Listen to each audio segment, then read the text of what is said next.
Jaya Radha Madhava Kunja Bihari.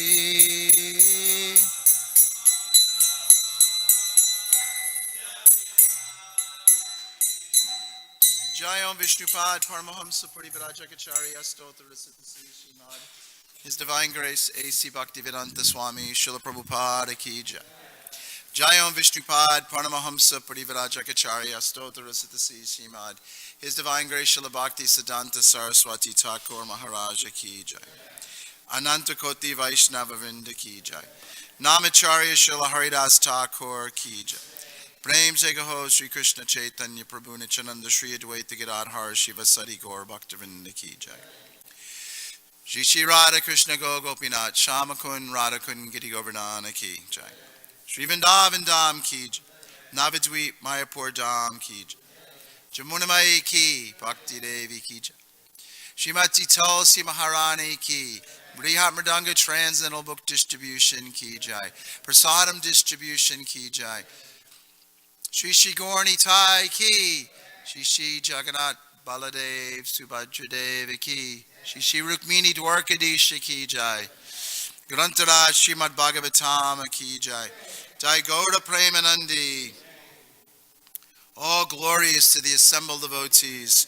All glories to the assembled devotees. All glories to the assembled devotees. All glories to the lotus feet of Sri Sri Guru and Sri Gauranga. All glories to Srila Prabhupada.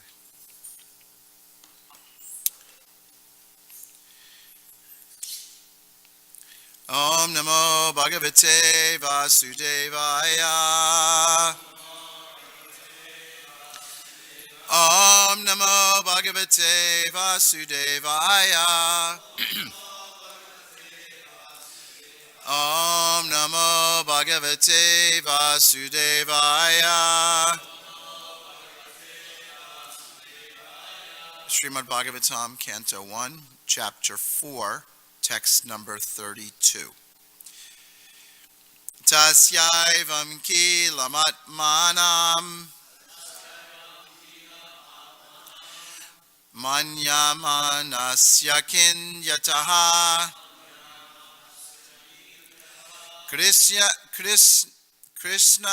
Krishnasya narado bhagavad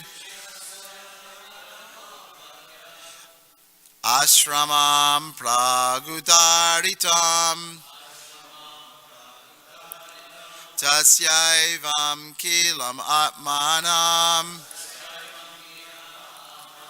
manyamanasya kinyata Krishnasya narado bhyagyat ashramam pragudaritam. Someone else, please. Tasyaivam ilam atmanam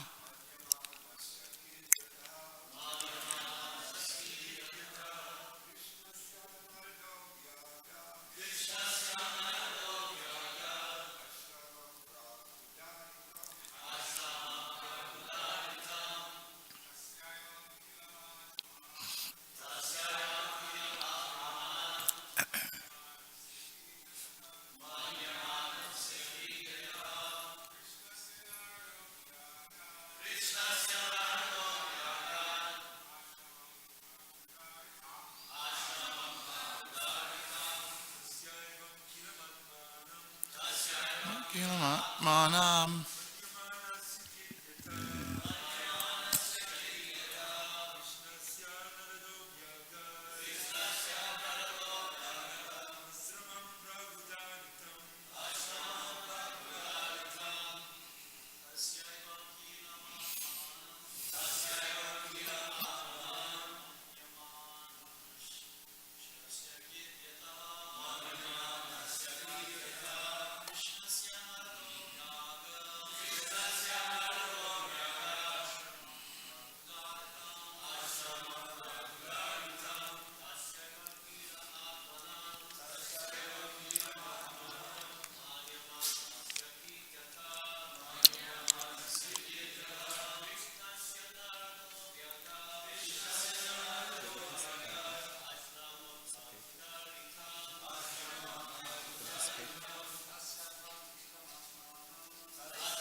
Ladies, please.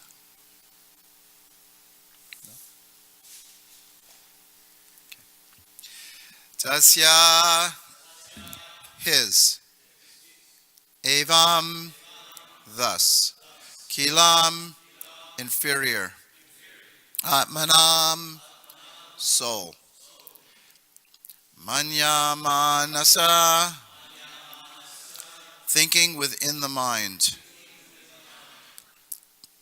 Kidyata, regretting. Krishnasya, of Krishna Dvaipanayana. Vyas. Narada Abhyagat, Narada came there. Ashramam, the cottage. Prak, before. Udaritam, said. Translation. As mentioned before, Narada reached the cottage of Krishna Dvaipayana Vyas on the banks of the Sarasvati, just as Vyas Sadev was regretting his defects. Purport by His Divine Grace A.C. Bhaktivedanta Swami Srila Prabhupada. The vacuum felt by Vyasadeva was not due to his lack of knowledge. Bhagavad Dharma is purely devotional service of the Lord, to which the monist has no access. The monist is not the monist is not counted amongst the Paramahamsas, the most perfect of renounced order of life.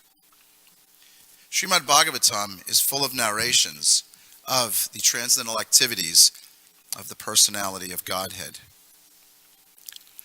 Although Vyasadeva was an empowered divinity, he still felt dissatisfaction because in none of his works were the transcendental activities of the Lord properly explained.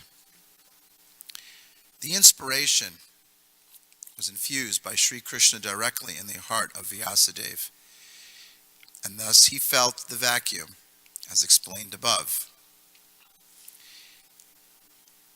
It is definitely expressed herewith that without the transcendental loving service of the Lord, everything is void.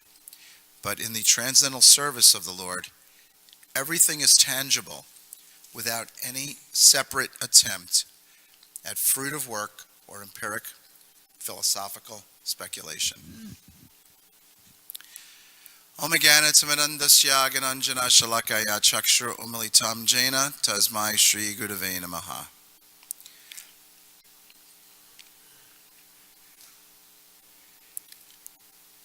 So a verse that comes to mind from Bhagavad Gita, as the example is so nicely shown by so many advanced devotees. It started with Srila Prabhupada and his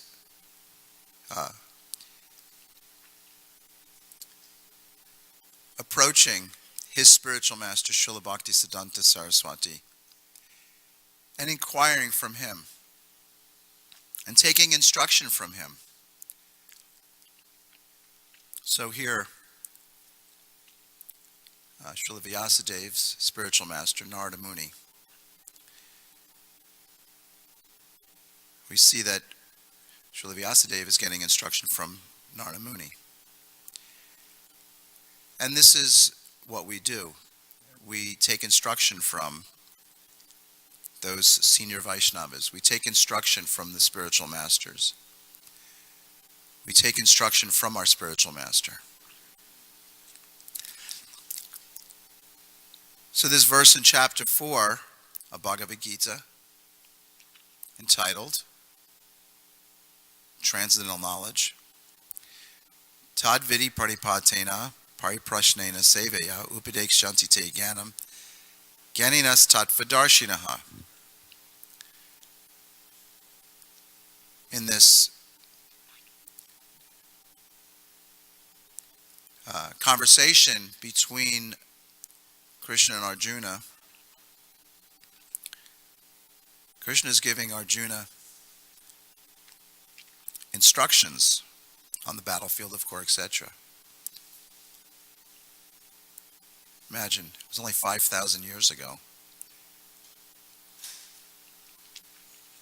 It wasn't that long ago. Krishna was actually here discussing this Bhagavad Gita with Arjuna. And this is a great example for all of us to take.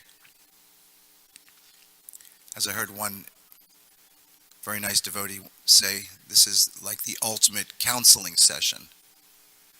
So, all the Srila Prabhupada has said, all the instructions are in my books. Everything that we need to know is in Srila Prabhupada's books. Srila Prabhupada knew what we needed. I was thinking this morning as I was going over some of the readings for this morning's class, questions pop into my mind. How many times has it happened where you're reading something, you have a question, and then all of a sudden, in the next sentence or two, Srila Prabhupada answers that question? I think we've all experienced that before. I was looking for one answer, and I opened up to the Srimad Bhagavatam, and it was a couple of verses prior to what this verse here that we're reading today. And there was the answer in the purport.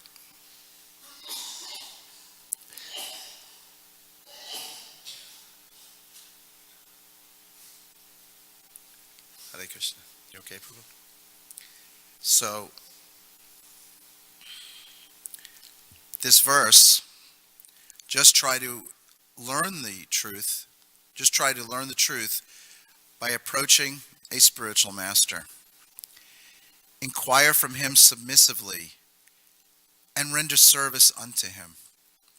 The self-realized soul can impart knowledge unto you because he has seen the truth. So in that verse, there's some very key words. Pariprashnena, by submissive inquiries. And also, very, very important word, sevaya. So that's by rendering of service. So seva is extremely, extremely important. We cannot understand Krishna just by our blunt material senses, or even by just reading the scriptures. But it's our duty to glorify the Lord.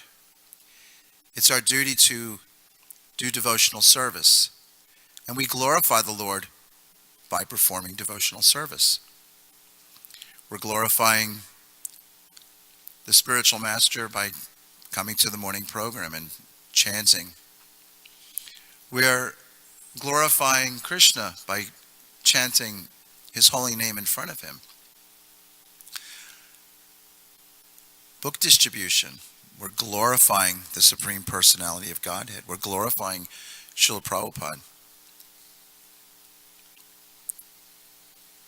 As we know, the distribution of his books is very important.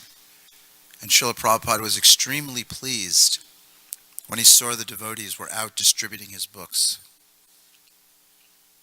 Srila Prabhupada spent countless hours translating these books into English so we can be here. And the least we can do is we can give it to others. And we see that when we do give Krishna consciousness to others,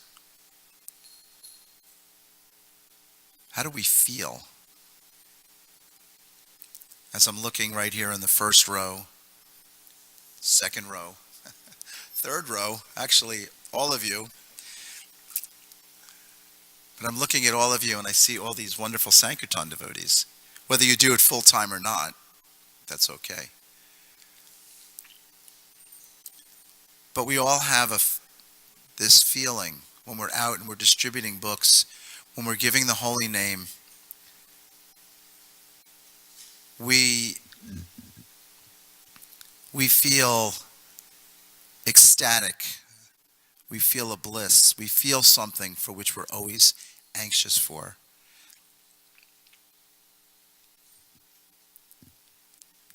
Everything is revolving, as we can see. Everything revolves around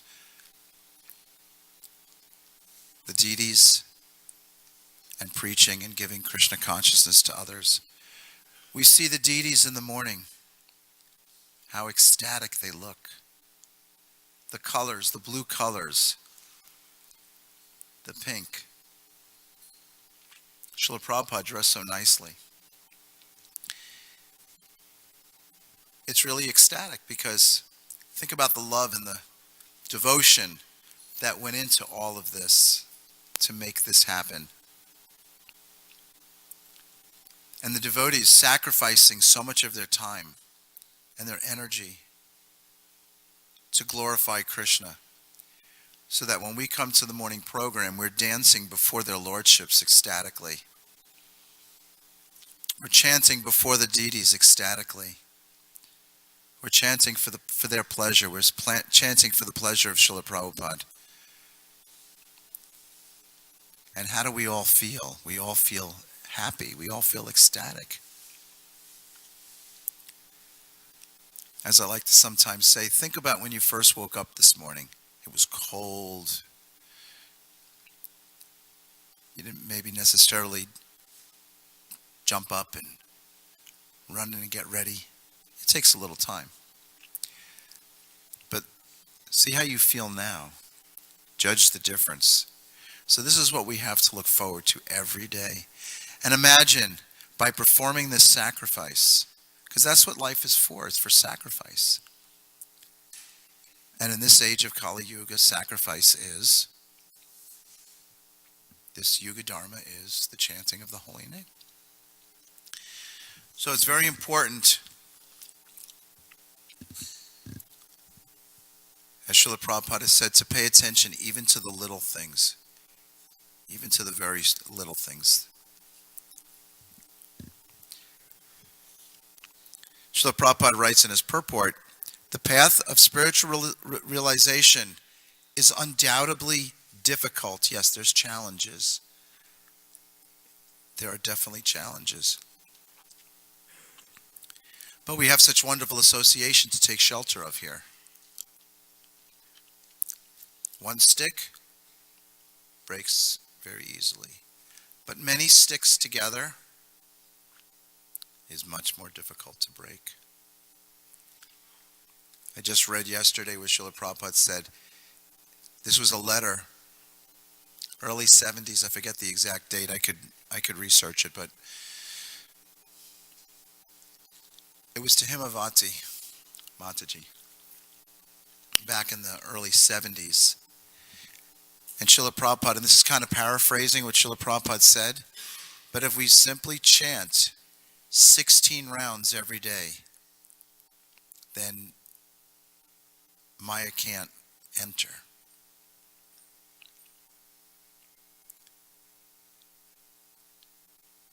And of course, the 10 offenses. So we have to be very careful not to commit offenses while chanting the holy name.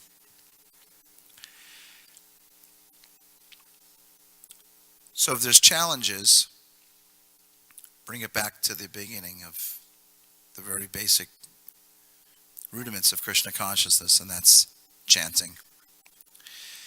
The Lord therefore advises us to approach a bona fide spiritual master in the line of disciplic succession from the Lord himself. No one can be a bona fide spiritual master without following his principle of this principle of disciplic succession. The Lord is the original spiritual master, and a person in the disciplic succession can convey the message of the Lord as it is to his disciple.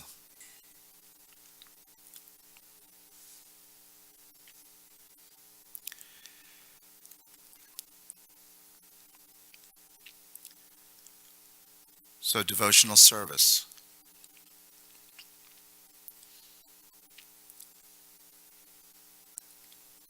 So in chapter 18,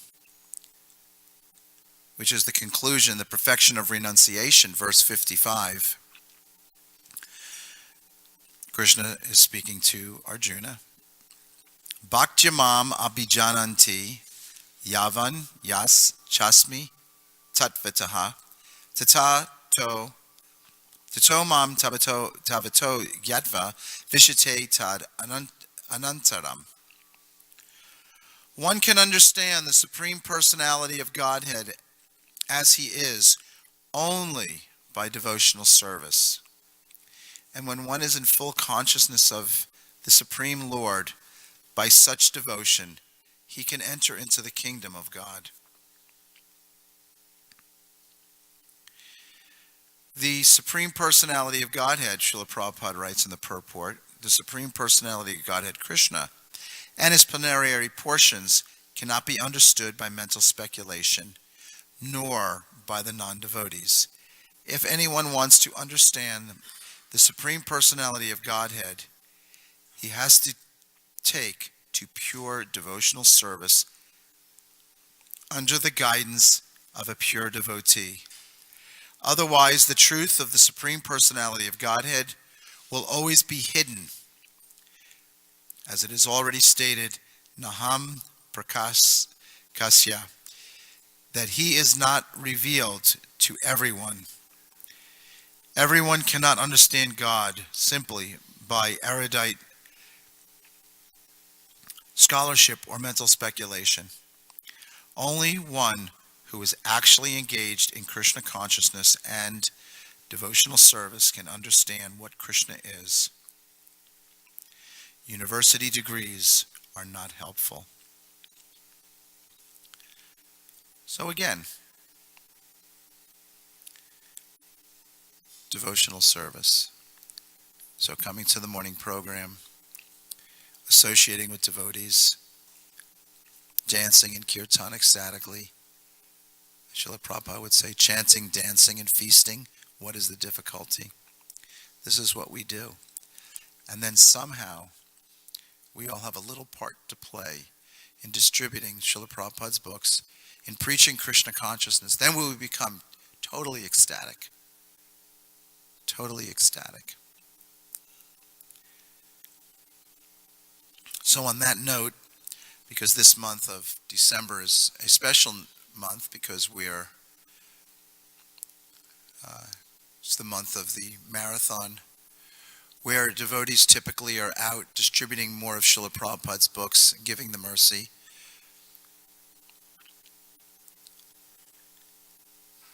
So we're giving presents to people, not our own presents, but we're giving presents to people. And as we can see, more and more books are going out this year, as Brigupati Prabhu had read this morning, and then confirmed that with Savas Prabhu. We're doubling our numbers. I remember seeing Vaishasika Prabhu had a little badge once, or a little button, increased, I believe it was 10%? So here we're trying to double. So maybe next year we can get that up and I'll say 50%. But everyone here, we all have a responsibility, not only in distributing books, but in our actions, how we appear to people. Because people watch, people see, especially if we're in Dodi and Korta. We have to be very careful because people are seeing, oh, here's a devotee, here's a spiritual person. So they watch how we act. And when we're doing book distribution, we only get one time to make a first impression. So make it good and connect with that person. Then there'll be more out to want to take a book from you if you can become their friend, if you can connect with them, and if they like you. So I am going to speak a little bit, just read a little bit about Jiva Goswami and also Jagadish Pandit, because today are their disappearance days. I'm going to read something. So I'm going to do that first, and then I would like to take a moment for some of the Sankirtan devotees have so kindly agreed to tell some ecstatic Sankirtan stories and some realizations from being out distributing books. So if we can get the microphone ready, please. I know the batteries are all charged up and ready to go, so while I'm just reading, if someone can get the microphone.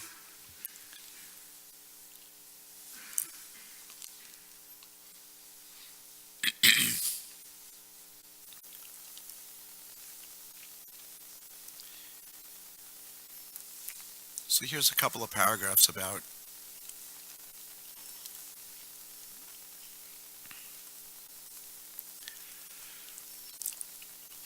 Srila Jiva Goswami. Jiva Goswami was the youngest, and this is coming from the ISKCON Desire Tree. So I'm reading it from my phone, but it's coming from a bona fide source. Sri Jiva Goswami was the youngest, but most prolific writer among the Goswamis. He wrote an astounding 500,000 Sanskrit verses, about 25 books. His books prove that Sri Chaitanya's philosophy gives the essence of Vedic wisdom and the perfection of religion.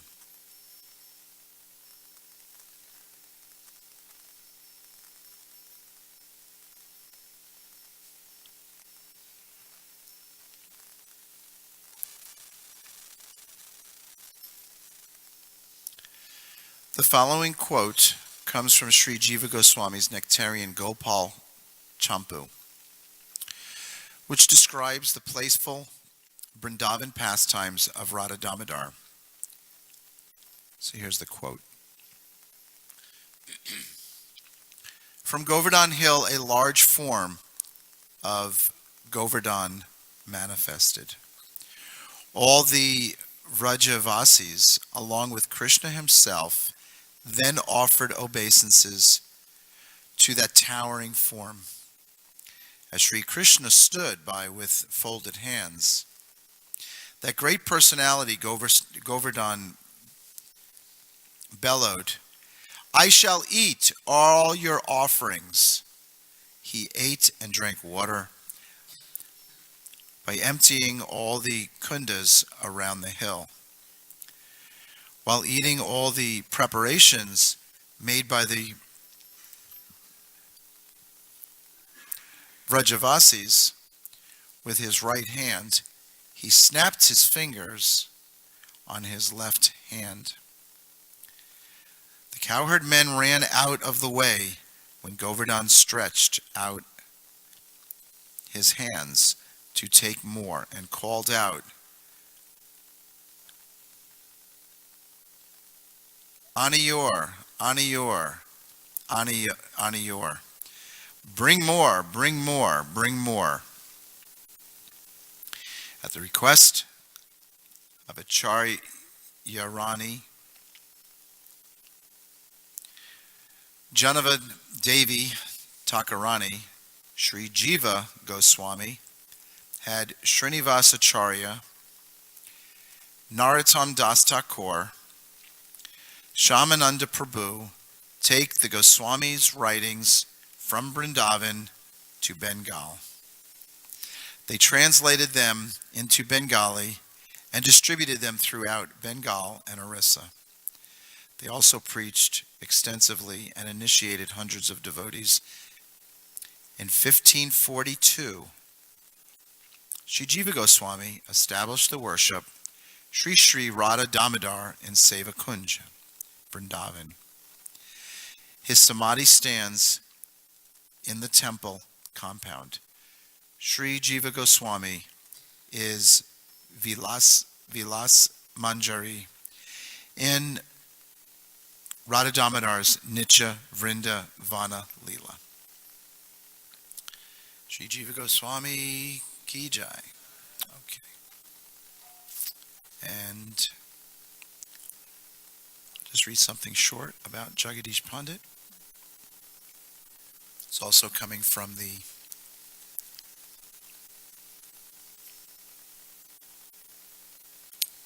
ISKCON Desire Tree. Jagadish Pandit is considered, can you bring the microphone forward, please? Jagadish Pandit is considered to be simultaneously Lord Nityananda Shakya and Chaitanya Shakya, a branch both of Chaitanya as well as Nityananda in the desire tree of devotion. He was born in the town of Guwahati. And then in parentheses it says, Pragyo Tishpur, in modern Assam. His father's name was Kamalaksha Bhatta. Both his parents were devotees of Vishnu. When they died, he came with his wife, Tukini, and his brother, Hiranya, to Mayapur on the shores of the Ganga, where they built a home near that of Jagannath Mishra. Jagadish Pandit became Jagannath Mishra's very close friend.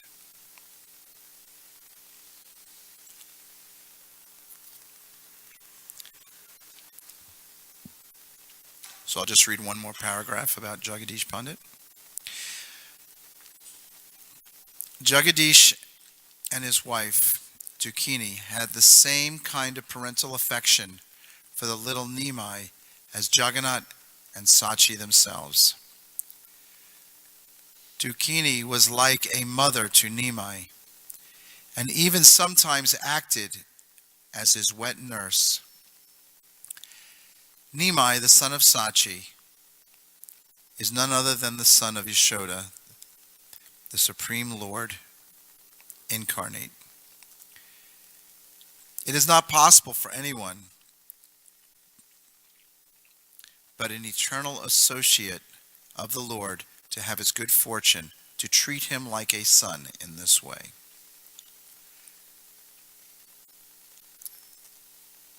Jagadish Pandit Ki Jai. Okay, so Hare Krishna. As they say, possession is 9/10 of the law. So since I have the mic, I'm going to say something real short. You mentioned in your class that you have one chance to make a first impression, but sometimes it takes more attempts to distribute the book. I was reminding Brigapati Prabhu just a few days ago. We were in the airport, LAX, when we were able to do it. We were doing the marathon. And O.J. Simpson came through. His children were young at that time, daughter and son. Yeah. And so Brigu stopped him, and he said, no, he made some excuse, and they went off. The daughter, I guess, was going somewhere, because within half an hour, he came back in the other direction with the son. And Brigu again stopped him. And he was trying to brush us off, but the son said no, he wanted the book. So O.J. took the Bhagavad Gita and gave $5, and he said, I can't believe I'm giving $5. He was such a cheapskate. He said, I can't believe I'm giving $5. So he took 2 attempts to distribute a book to O.J. Simpson. And I firmly believe that because of that is why he's still alive. He's not dead. Okay.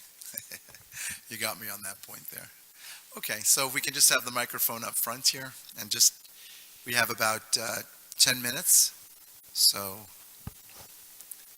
whoever would like to start. Nice class, Prabhu. Okay, and speak into the microphone so everyone on the internet can hear as well. Nice class, Prabhu. Thank you very much. You asked me to speak on a Sankirtan story, so I'll share one that happened last week with me and Ananda Kirtan Prabhu in downtown San Francisco. We were in downtown San Francisco, and it was kind of an interesting day. We saw a lot of really far out things. I'm not going to repeat some of the things in front of the deities, but it was just a really far out day, but we finally found a street corner where we just stayed on, and we were distributing books, and this boy about my age comes up to us, and he looks like he's had a hard time. He might be addicted to drugs. And he gets a Bhagavad Gita and he says, "What is this book?" And we kind of explain it very lightly. And then out of nowhere, coming from the opposite side of the street, comes a man. He's Hispanic, and he comes up to us, and then all of a sudden he just becomes ecstatic. He's like, "It's you guys, it's you guys, it's you guys." And his eyes are huge, and he comes up to Ananda Kirtan. And I thought he actually knew Ananda Kirtan the way he was interacting with him, and he hugs Ananda Kirtan. And he's just ecstatic to see us. And I noticed that he's wearing Kunti Mala. And I was like, "Oh, this is a devotee." And he points at the Bhagavad Gita and he says, "A.C. Bhaktivedanta Swami Prabhupada, he saved my life. He got me off drugs." And he looks at the boy who's holding the Bhagavad Gita and he says, "Look at me and listen. I see you and me. And this book will save your life. It got me off drugs. Take this book very seriously." And the boy kind of grabs the book to his chest and he starts crying. And he says, "That's exactly why I stopped." And they embrace and they walk away, and we talk to this Hispanic man. And he goes on to explain that he got a Prabhupada book a few years ago, and now he worships Srila Prabhupada and Krishna at his home. And he chants Hare Krishna, and he's following the 4 regular principles. And what I realized was that this boy, he needed an instrument. He needed someone. He needed someone to show him the significance of the book, and it may not have been Ananda Kirtan and I in that exact moment, but Krishna created an arrangement with someone who's trying to surrender the process. So what I realize is, no matter how much association we have or how little we're practicing devotional service, if we're trying to follow the 4 regular principles, if we're trying to follow the teachings of Srila Prabhupada's books, and if we're trying to chant Hare Krishna, then Krishna will make us an instrument and make an instrument for mercy. So that's my little anecdote. Jai. Nanda Kirtan. Okay. Okay, Prabhu. Thank you for the class. I don't really have like any ecstatic Sankirtan stories like, the senior devotees like Archita just told about, like Brigu and probably Sarvas. And I travel with Parameshwara. He usually comes and tells some pretty far out stories when we're on Warp Tour, like how he was trying to distribute a book to some crowd, and it was some people on top of a van, maybe like 50 yards away, screaming in the microphone or some type of blowhorn, "Don't take the books, they don't give a book for free." And he was like, "You want a book?" And he just threw the book, and it went like, all the way to the top of the van, and he caught it, and the guy was just quiet, and he was able to distribute books. So I don't have any far out Sankirtan stories like that, but I can tell you that That's a pretty far story. that's a pretty far story. That you can't judge a book by its cover. So I got like 3 short stories I tell about that. Like, we were just at this festival in Arizona, and it was a lot of older people at first, and none of the devotees wanted to stop the older people. So I was like, well, why not? So I was thinking, like, let me stop this old lady. And I stopped her, and the first thing she said was like, "Hare Krishna, Hare Bo." So it's like, who would ever thought that? She was very favorable to the devotees. And then the next person, not the next person, but sometime later, I stopped this one Christian lady, and Kalki Prabhu, he witnessed it. I stopped her, and I was, trying to give her the book, and she was like, I'm a Christian. Then I was like, okay, no problem. My father's Catholic, my mom's side is Baptist, so no problem. These books aren't to convert you. But she was like, I want to convert you. And I was like, okay. I was like, but I'm not trying to convert you. I'm still trying to go. And she said, no, but do you know who Jesus Christ is? And I was like, well, yeah, he's the Son of God. And then she was like, well, do you believe he died and all this stuff? And I was just like, well, okay, maybe you want to take a book. Can you leave a donation? She was like, yeah, and gave me $20. So I was just like, what? And Kaki saw the whole thing. I was just like, that's crazy. I wasn't thinking she was going to take a book. And then another, at a school one time, I used to have problems with the brothers. Brothers don't usually like to give too much money, like he was just explaining, like OJ didn't want to give $5. And but anyway, I stopped this brother. I can say that because I'm a brother. So I stopped him, and I tried to give him the book. He wouldn't even touch it. So I got a rule, really, if someone doesn't touch the book, don't even grab it, you're not going to get the sale. It's better just kind of just leave. But anyway, I stood for a minute. I talked to him, and then I asked him for a donation. Then he pulled out this wad of money, and he 8 20s and just gave me. He didn't even want a book, but he was just wanted to be like very pious. He wanted to be very charitable, like Karna. So I just, ever since then I started thinking different about the brothers. That was the biggest donation I got. So those are my Sacinandana stories. We have about 4 more minutes. Go ahead, Prabhu, please. Okay. Tell us a story. Yeah, I have a lot of them, but okay, I'll tell one in particular. One time we were one time we were at a festival. I think it was Symbiosis Music Festival, and for some reason I was just having some false ego trip. It was just at the beginning of the festival. It's huge. There's like maybe 50,000 people there. And before I was approaching the tents, for some reason I was feeling a little bit nervous. So this is actually a couple years ago. I called Brigupati Prabhu just to get like some inspiration. And I asked him, can you give me like a 30-second prep talk? And he read something from the Bhagavad Gita. I forget which verse, but he was talking to me. And after the call, I was still a little bit nervous. And I was walking, and there's just tents. I don't know if you ever been to, a lot of people probably haven't been to a music festival, but there's just, thousands of tents, people camping, doing drugs, all this crazy activities. And before I approached the tent, I was really nervous. I was just walking down the road, and all of a sudden, some guy came up, and I don't know how he knew who I was. Maybe he met the devotees before, because all my books were in the backpack, and maybe like one tucked underneath my arm. And he came up and he offered pranams, and he said, I'm so happy that you guys are here.